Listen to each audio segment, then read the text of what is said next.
Good morning. My name is Corey Inoue, and my family and I serve on the Connections team here, and I participate in the men's Bible study group. I invite you to join me as I read from Mark 8:34 through 38. And calling the crowd to him with his disciples, he said to them, "If anyone would come after me, let him deny himself and take up his cross and follow me.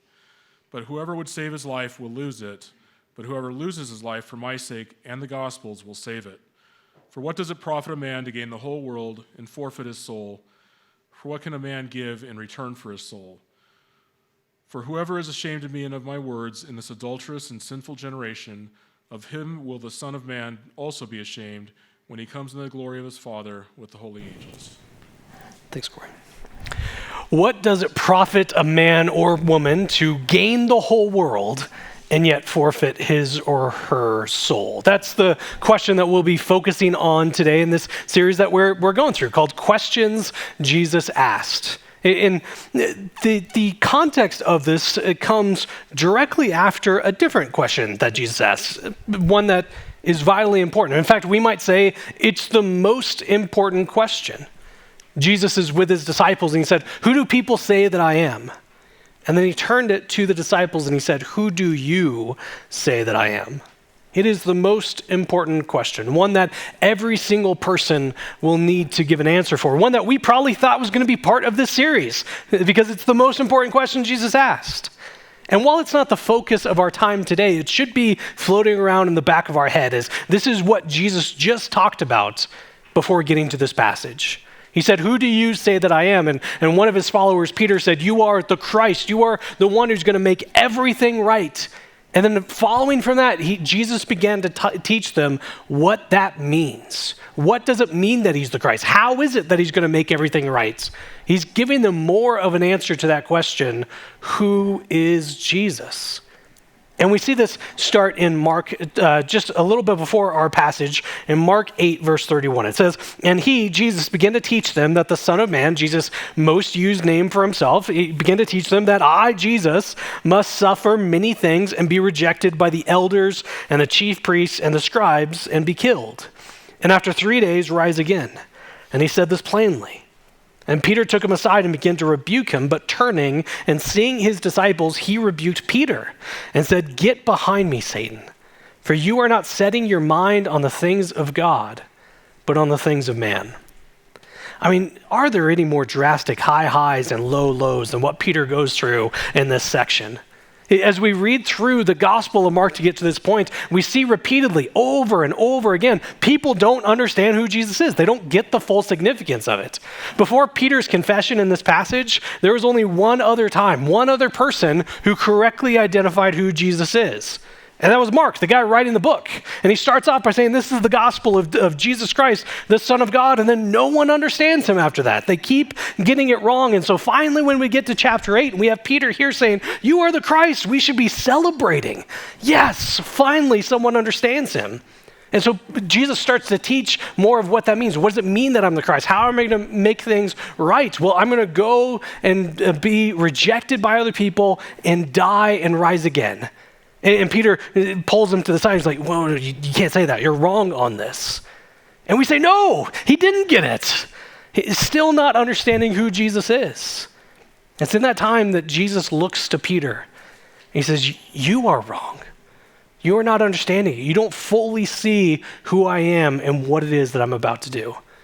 You are setting your mind on the things of man, not the things of God. So get behind me. Get in this position of one learning from their teacher.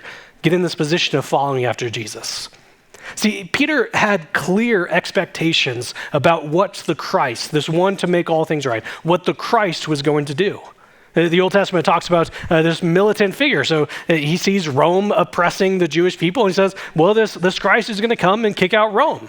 He sees the Christ as this incredible king, and he sees Israel struggling. They're not what they used to be. So this Christ is going to come and make Israel great again. This Christ is going to have so much responsibility and power that is going to go to the ends of the earth. And that sounds like a lot for one person. So he might need some help, maybe like a right-hand man, someone to get some responsibility, be in a position of power. Some young upstart, maybe a former fisherman, been with him ever since the beginning.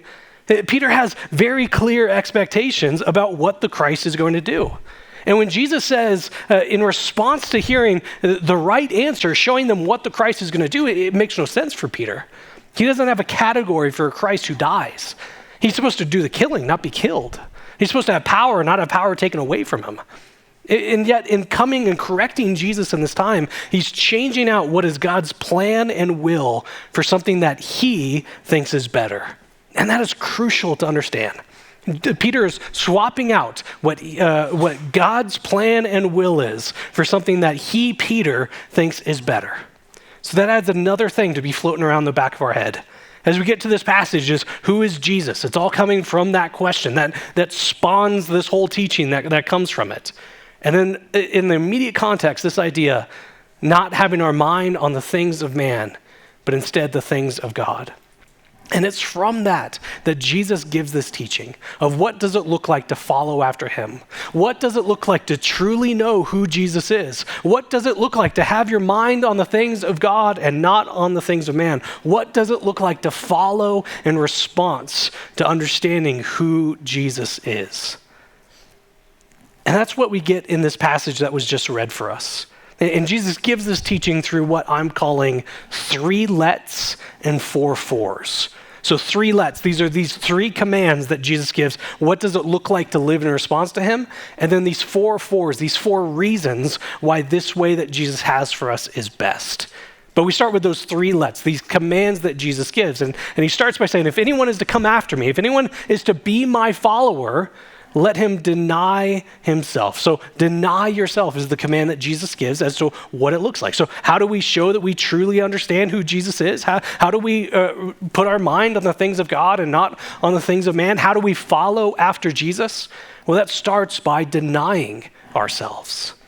And what this means, it's not, denying ourselves is not just we're walking in, we just completely ignore the donuts over there. Like, I'm not going to partake in the sugary goodness of these donuts as a way to deny myself. Or probably to be more accurate for some of us in here, denying ourselves is not skipping past having a 3rd donut on our way in. That's not what Jesus talked about. Or giving up chocolate for Lent, or whatever the small pleasures of life are. It's not saying, no, I'm denying these things as I'm following after Jesus.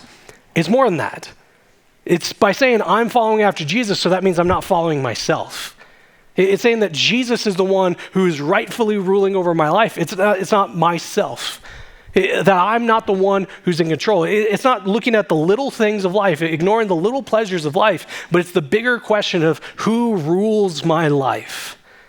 So often the way we make decisions or evaluate things or come up with a plan for our life is by answering a series of questions. And it's, how will this impact me? What is it that I want? How is this going to make me feel? What will make me happiest? What is it that's best for me? We ask these questions, they all point to the idea of who we think is in control of our lives. It's all me or I that is the root of all of these things. How is it going to impact me? And yet all of this teaching comes from this initial question, who is Jesus? And as we see clearly, more clearly, the answer to that question, the understanding of who Jesus is, well, there's no place for me to be on the throne of my life.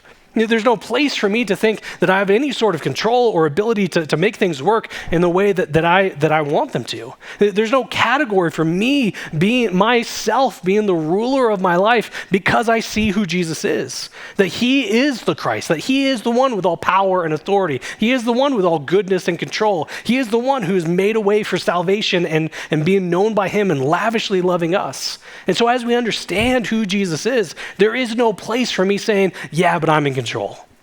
Yeah, but I can make this work. Yeah, but I know actually what's best. So this picture of denying ourselves is realizing who truly is in control. As we follow after Jesus, it means I'm not following after myself. And that changes the type of questions that we ask. It goes from all these me and I questions to what's in God's will? What is it that he says is right and best? How do I best exalt God in my life and in the lives of others? It's this radical change that happens when we recognize that we are not following after ourselves, but we're following after Jesus. And the first step to doing that is we deny ourselves.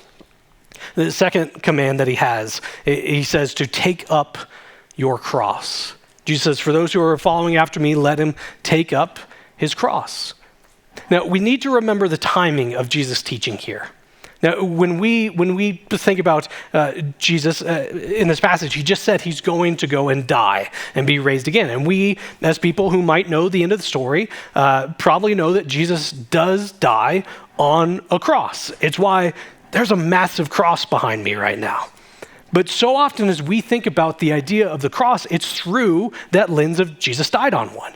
And so it's a picture for us of that's our basis for salvation. It's a picture of God's goodness and mercy. And those are good things. We should have that. But we might miss what Jesus, the scandal of what Jesus is saying here when we have a softened idea of the cross. And I think we might have one. The cross is something that we wear to identify ourselves as a Christian. We throw it on this building to identify this place as a church. It even shows up in our vocabulary, kind of going along this passage, but less so with what Jesus is meaning here. You might hear someone say, oh, that's my cross to bear.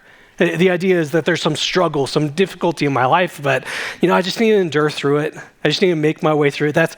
That's my cross to bear. It's kind of like that's my lot in life. And so we might say that a certain sin that we struggle with, that's my cross to bear. My relationship with my in-laws, that's my cross to bear.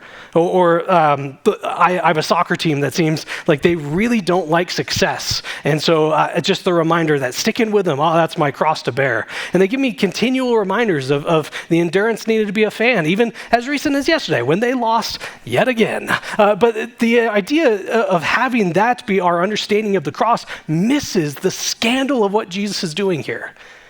The cross was the horrific instrument of execution reserved for the worst of criminals. So we can't view it without the lens of Jesus, but just think before, as he says this, before he goes and dies on a cross, how the original audience would have heard this. To be associated with me, to follow after me, you need to take up your cross. You need to be identified with a horrific instrument of death that only the worst of criminals would ever experience. That's what it's like to follow me. And he says this as some of those people who are there with him, they do take up their cross. They are killed for following Jesus. And it's pointing to this idea of what do you value most? In following after me, are you willing to go to your death in this horrific, brutal, shameful way? Some of his followers did that. Now, for many of us, we won't need to do something similar. For one, Christians don't tend to be killed in America, and we're so grateful for that. And two, I don't see the cross as an instrument of death coming back in a big way in modern culture. Right? So the risk of being put to death on a cross is probably really minimal for us, and we should rejoice at that fact. But it still points to that same truth. What is it that we value? Are we willing to be treated shamefully? To give up something in our life, to have something taken away from us, all in the pursuit of following Jesus? Do we value him over even our life, what we have in our life, what we would say is most important? Do we instead say, no, Jesus is that most important? So I'm going to take up my cross, knowing that I risk losing everything, but understanding that in following him, I have something greater. And the third command that he gives, the third let that is had. So anyone who wants to follow me, deny yourself, take up your cross. And he says the final one is to follow him. And I know that sounds a little bit weird as a sentence construction. If anyone would come after me, so if anyone wants to follow me, you must follow me. But it's this idea that to be a follower of Jesus, you actually have to be following Jesus. That there's not a category for someone being a Christian in name only. This idea of being a Christian does not merely define someone's voting habits. To be a Christian doesn't give a picture of someone's geographical location on a Sunday morning only. The idea to follow Jesus, to be one of his followers, to go after him is to use all of our life, all that we have in pursuit of who he is, to follow this direction that he's given to us. It means nothing is held back from him. But all that we have, all of our life is used in a way that's done in response to him. As he shows us this way for us, that's for our good and for his glory. So we pursue that over and above anything else. But it gets to that question, why? Why is it that Jesus says this is better? Why is it that he gives this as the picture of what life ought to look like? It's so counterintuitive to us. It's something that's not instinctual to us. So much of life, if we were left to our own devices, would be, how do I make things comfortable or safe or secure? But this is Jesus saying, leave all that and follow after me. Why is Jesus saying this way is better? Well, this is where I'm grateful for these 4 fours that he gives. These 4 reasons that all start with the word for. Why is this better? And he goes, for reason number 1, for reason number 2, for reason number 3, for reason number 4. And he gives them all to us. It's such an incredible picture of Jesus' mercy. He could have just said, because I said so. I mean, how often do we just revert to that as a reason? And he's the one who has all authority and power. So if anyone's going to say, because I said so, Jesus can do it. But in a picture of his continual mercy to us, he gives reasons as to why he says this is the way that's for our best and for his glory. And this all starts with Mark chapter 8, starting in verse 35. It says, for, so there's where the for comes from, for whoever would save his life will lose it, but whoever loses his life for my sake and the gospel's will save it. So Jesus says, this way that I have for you is for your good and for your glory. It's the best way for you to live. It's in following after me. And the reason for that is if you are trying to save your life, if that's your focus, well, you'll lose it. But whoever loses life, surrenders all and following after me, well, you will save it. The idea is, what is our primary motivation in life? What is it that drives us? What is it that influences how we live, the choices that we make? Is it in pursuit of safety, avoiding danger, or glory, or comfort, or acceptance? All in an effort to ensure, prolong, to make better our lives now. Well, Jesus says if that is our focus, if our focus is just how do we make our lives better now, if that's all that we are focused on, then we will lose it. But not just what we have. We'll lose something of greater value. And that gets to the second for, which is our question that we're focusing on today. And it's from verse 36. It says, for what does it profit a man to gain the whole world and forfeit his soul? What does it profit a man to get all that life can give, to receive all the pleasures of this earth, all that life can give to him? What does it profit someone? What good is it for someone to have all of that, but forfeit your soul? That what is most valuable about you. The idea is that you are more than just what you can touch, taste, see, and feel. But if our focus is just on those things, just what we can physically gain, just what we can add to our life now, which shows us that we have a lesser understanding of ourselves than what is true. You are more than your body. You are more than what you can physically accrue in this life now. You are more than that. I know this sounds a bit mystical and ethereal, talking about it in this way, but the Bible repeatedly speaks of the truth that human beings have souls. And so this question is, what is a soul? This is what it is that makes you, you. This is who you truly are, the God-breathed part about you that makes you, you. So what that means is no matter what your circumstances of your life are, no matter what happens to your body, you don't lose out on being yourself. You don't lose a part of you. You are still you. Your soul is still intact in that time. This is who you are. And so the question that Jesus asked here is, are we so preoccupied with what we can physically get in this world in preserving or adding to our life now that we miss out on what is truly valuable, that we miss out on what is truly you? And I think we see this play out a bit in our culture now, that there's so much of an emphasis, especially lately, on this idea of self-care. And so when things are really difficult, we're overwhelmed, we don't know what to do, it just feels like all of life just is getting out of control. We bunker down and we focus on self-care. Or in those times that things are going really well, we got a little bit of extra money, let's splurge on self-care. And yet, so often when we think of self-care, it is in these physical things that we add on to our life. It is partaking in these physical things that Jesus talks about could do damage to our soul. Elsewhere, it was connected to one of the questions we talked about a few weeks ago. Jesus makes this point isn't your life more than food and drink? Isn't the body more than clothes? It's this idea that Jesus is teaching to show us the value that is in our persons. And yet so often we respond to the difficulties of our persons with those very things: food, drink, clothes. And yet in doing so, we miss that internal problem. We miss that greater problem as we pursue these physical answers to difficulty, or ways to celebrate, ways to indulge. So this could look like a variety of different things for different people. Maybe it's, Netflix in a bubble bath with a glass of wine. Or we partake in some hobby that we find a lot of joy in. Or it's we just need to get away from our regular routine of life, or get away from other people just to be by myself. Or it's shopping, buying new clothes, or some new device, gadget, or toy. Or it's the opportunity to just indulge in really rich and expensive foods. And all of these things, it's turning to these physical pieces to add value. This is what we're turning to in these times. And I don't want to press this point too far.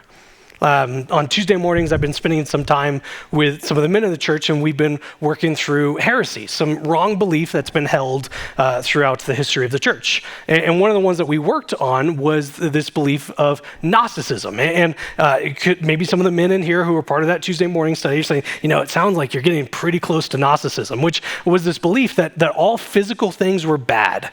And so the body had no value or dignity or worth, amongst other weird things that we don't have time to get into right now. But that's the main thing. And so let me be very clear here. I'm not railing against things that are physical. I'm not saying our bodies are not important whatsoever.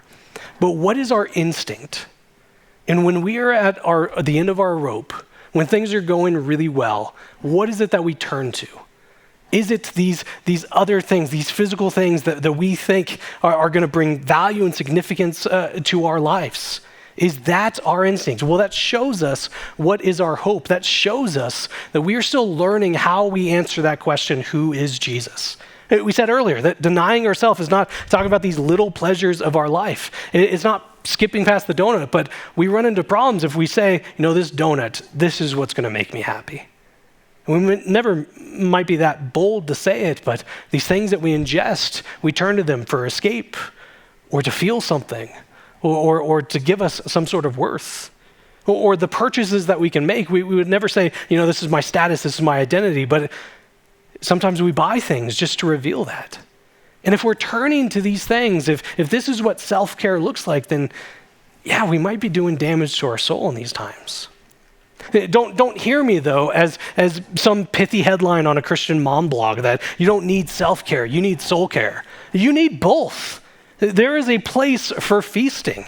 There's a place for enjoying God's creation as he's given it to us. If you look at who's thrown the most parties, it's going to be God. Read through the Old Testament and you see time after time, God initiates celebrations, enjoyment, feasting, overindulging, all in the worship of God. You look at how God created the world. He said it was good. He didn't say it's functional or utilitarian. He didn't say, this will do. No, he said this is good.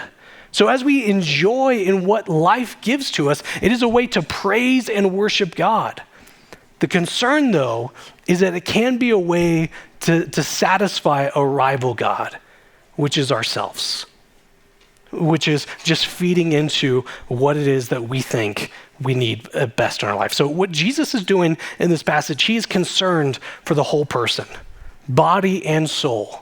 But he's speaking into the fact that it's so much easier for us to so focus on the body that we neglect the weightier thing. Do not fall for the trap that the little pleasures that we can experience in this life are all that there is, or a sign that as we can get these small gains or small satisfactions, that we can do so much more. We don't need anything else. We know the way that's best for us. What does it profit a man to gain the whole world and yet forfeit his soul? Then we get to the third this other reason that's given to us. Jesus asks, for what can one give in return for your soul? And it's a question that actually makes a statement. Nothing. There's nothing that we can give in return for our soul. That even as we focus on life, as we just amass all that we can right now, well, when we die, that all goes away. And so what can we then show as the fruit of our work? What can we show as the basis of us having, maintaining our soul? Well, it's all gone. There's no footing that we have. There's nothing to stand on. There's nothing that we can trade in at that point because all that we invested in is gone. And then finally, the final four that's given to us, it says, for whoever is ashamed of Jesus, Jesus will be ashamed of them when he comes in glory and power. It's this idea that if we're turning away from Jesus, if we're not following after him, whether we're ashamed of him or we think that we have something better, like we look upon this as, yeah, that's nice and all, but that's not really going to work out for me. If we're rejecting Jesus in this way, then we lose the only basis that we have for maintaining our soul. We lose the basis that we have for salvation. We lose any footing we have to stand before this holy and perfect Jesus. See, the idea that what Jesus is getting to here, following after him is deeply personal. Jesus invites us to follow after him. Jesus, it says he knows his followers' name and they know his name.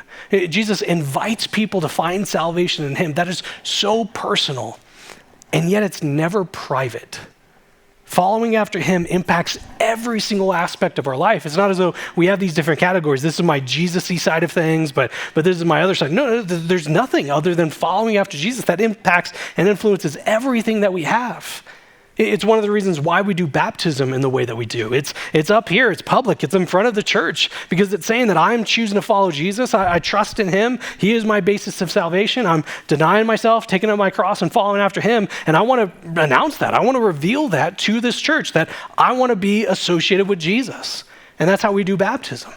If you are someone who fits that category, you're following after Jesus, we have an opportunity to get baptized next month, the first Sunday of April.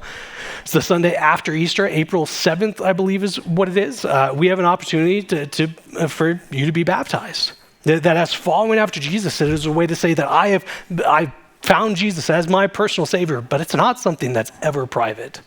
I do want to be cautious because it could be, the inverse could be heard here. That me saying that if there are people here who follow Jesus and you haven't been baptized, oh, well, you must be ashamed of Jesus. That's not at all what I'm saying. But in that time, I just asked the question, well, why? Why are you following after Jesus but have not been baptized? It's a way that we reveal how personal our saving has been. It's a way that we show that this is not something private. It's a way that we show I am following after Jesus who calls for us to be baptized in his name. But in this passage, though, this is a really difficult text, and it's difficult because the question that he asks is so counterintuitive to how we respond. So much of life just seems, we can trick ourselves into thinking, just seems to come from what I can do, what I say is right, what I think is best. But it says whoever will save his life will lose it. That if we revert to what we think we can accomplish on our own, it just crumbles in our hands. The more we insist on knowing what is best, it takes us down the worst route for us. The more that we claim to know what is right reveals just how wrong we are. The more we insist upon it being our work shows how little we are actually able to do. And we see this show up time and time again. This isn't just some hypothetical. We see this actually play out over and over again. You look at the people that we would say are the most successful, whatever metric you want to grab to say someone is successful. You look at those people, so often they look back on their life or in times of difficulty and they say it's not enough. This didn't actually do it. This didn't make things better. You look at the people who are famous. So often it's saying, my life was not made easier by being famous. You look at the incredibly wealthy people. They too are part of this same race of just trying to get more and more and more. So often we can think that, if I just had X amount more, or if I just had this thing out of my life, if I just had this opportunity given to me, then my life would be so much easier. And yet we look at the people who are wealthy and they say the same things. If I just had more and more and more, and it's never enough. You look at people who are beautiful. Well, beauty fades. You look at people who are powerful. Well, there's still things outside of their control. You look at the most intelligent people. They find themselves frustrated by how much they still don't know. And yet we continue to insist that I can build my life. I can make it. I can do it. This is how I'm going to make a mark on the world. This is how people are going to know me. This is how people will see that I am worthwhile, that I was here, that I made something of myself. And it just takes more and more and more. Our efforts never end. And we just end up in a place that's not where we thought we were going to go. We just end up looking back on our life and saying it was not enough. Alternatively, Jesus invites us to come to him. Come to me. You're looking for who are you? Well, I give you an unwavering identity. You're looking for value and significance and worth. Well, I give you that in my name. You're looking for who is it that you are? Well, I'm showing you who you are. You're looking for being known? Well, I know you by name. You're looking for acceptance and love? Well, I love you, and I've demonstrated that by my work that's done on your behalf. We try these routes, and Jesus in his mercy shows us where these routes take us in despair and sadness. We could try them. But even before that, Jesus shows us his mercy, and he shows us where they will go. Alternatively, come to me, follow after me, deny yourself, take up your cross, and follow me. In a way that's for our good, that puts value into us, where we are known and loved by the God of the universe, the only one who truly can be on the throne. Come to me. And ultimately, we see in this passage why we can trust in Jesus. Why we can trust that this way that he has for us truly is good. The commands that he gives in this passage, deny yourself, take up your cross, and follow me. That's not just mere commands that are dumped on Jesus' followers. But it's actually a picture of what Jesus does on behalf of his followers as well. That Jesus denies what he had due to him by right. He goes to the cross to die, and he shows to us, models to us what following after him looks like. He does all this on our behalf. So as we read this passage, how is it that we don't forfeit our souls? How is it that we save our lives? For our lives, our souls have been bought and paid for by the blood of Jesus. Because as Jesus goes into this section of what does it look like to follow him, the ultimate reason why, the best reason for that, the greatest picture as to why we follow Jesus over anything else is given to us right beforehand. Let me read again, Mark 8:31. It says, and he, Jesus, began to teach them that he, the Son of Man, must suffer many things and be rejected by the elders and the chief priests and the scribes and be killed, and after 3 days rise again. And Jesus in his command, deny yourself, take up your cross, follow me. This way that I have is for your good. This way that I have will actually bring satisfaction in life. This way that I have doesn't go down these routes of despair and sadness, and you can trust in me because of what I've done for you. Deny yourself and look at how I'm pouring myself out for you. Take up your cross, look at how I'm dying this death for you. Follow me as I show you this way that is for your good and for my glory. And it's all coming from this understanding. This all spawns from this question of who is Jesus? Well, the most resounding answer to that question is he is the one who went and died. So we follow him in response to his love and mercies poured out on us. And we have an opportunity, the first Sunday of every month, we take communion together, which is a time that we pause and we reflect. We look at who Jesus is. We have an opportunity to pause and get a greater understanding and appreciation of that question. Who is Jesus? Who is Jesus? Communion is something that goes back to right before Jesus went to the cross to die on our behalf. And he was with the disciples and he took the bread that was at the table and he was showing them, again, his mercy. He was showing them what it is that he was about to do. And he broke the bread and he said, this is my body, which is given for you. A picture of he's going to die this death that was ours by right. And yet Jesus does this on our behalf. Following that, he took the cup there. How do we trust in this promise? How do we know that it was enough? When we took the cup that was there, he says, this is the new covenant. This is the promise. And it's been kept because the promise has been kept by my blood. And so he's showing us that the work that he has done, that he accomplishes, is our basis for salvation, is the reason we follow after him. The love that we have is a love that's done in response to how lavishly he has loved us. In a moment, I'm going to pray, and then we'll have an opportunity to pause and reflect, to think afresh about who is Jesus. But it's also that reminder that as we follow after him, we still stumble. We still go back to that instinct within us of thinking that I am the one who's on the throne of my life. I am the one who knows what's best. And so this is an opportunity for us to repent, to turn to Jesus, say, no, I want to follow after you. I've stumbled, I've fallen, I've messed up, but I want to follow after you. And then after we have the chance to reflect on Jesus, to confess to him, I invite you to go to one of the 3 stations that we have. We have 2 in the front, 1 in the back. You can go there and you could start with the cracker, which represents Jesus' body given for you. You can take the cup, which has juice in it, which represents the cup that Jesus had, the new covenant by Jesus' blood.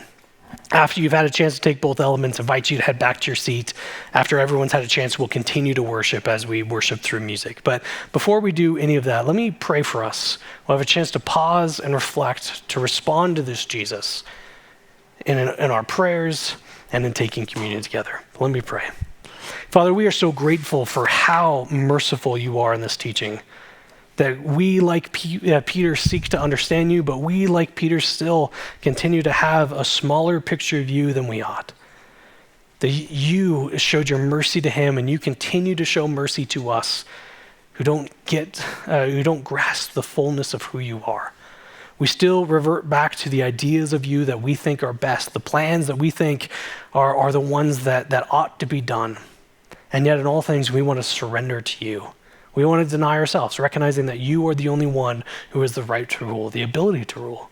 We want to take up our cross, recognizing that there is nothing that we value more than you. And we want to follow after you, to actually do what you say, to actually be associated with you in this personal but never private way. And in your mercy, you show us why this is best, but ultimately, you show the greatest picture of mercy ever, that you go to the cross in our stead. That you die this death that ought to have been ours, that we who turn away from you, we who think that we can be God of our own lives, you are the one who went and died on our behalf. That while we are still sinners, you died for us. So we live our lives not to earn anything, but in recognition that you have paid it all. We live our lives in response to the greatest picture of love that there is. So we follow you with all that we have. So it's to you and you alone we pray. Amen.